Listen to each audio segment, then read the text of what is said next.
लाडू ए लाडू काय खाणार आज? मनुक्याचे लाडू बनव. बघितला का तुम्ही? लाडू आपले घरचे मनुके आहेत म्हणून वाटीभर घेऊन खात बसलाय. तर दे म्हटलं मनुकेचे लाडू बनवते, तर त्यानं लगेच दिला. मिक्सरच्या भांड्यामध्ये 1 वाटी खिसलेलं खोबरं, काजू, बदाम आणि तो वाटीमध्ये खात असलेले मनुके, 2 वेलची सोलून घातलेत आणि मिक्सरला लावायचं. आपल्याला साखर गूळ काहीच घालायचं नाही. आपण मनुके घातले का नाही त्याच्यामुळेच हे लाडू गोड होतात बघा. आणि काजू बदाम तुम्ही तुमच्या आवडीनुसार कमी जास्त घालू शकता.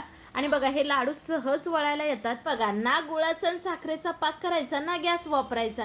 झटपट इथं मनुकेचे लाडू तयार झाले. खायला खूप भारी लागतात बरं का. नक्की मुलांसाठी तुम्ही सुद्धा करून बघा. ए लाडू काय मम्मा?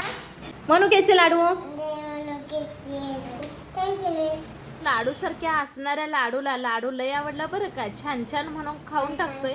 तुम्ही तेवढं जाता तर सबस्क्राईब नक्की करा.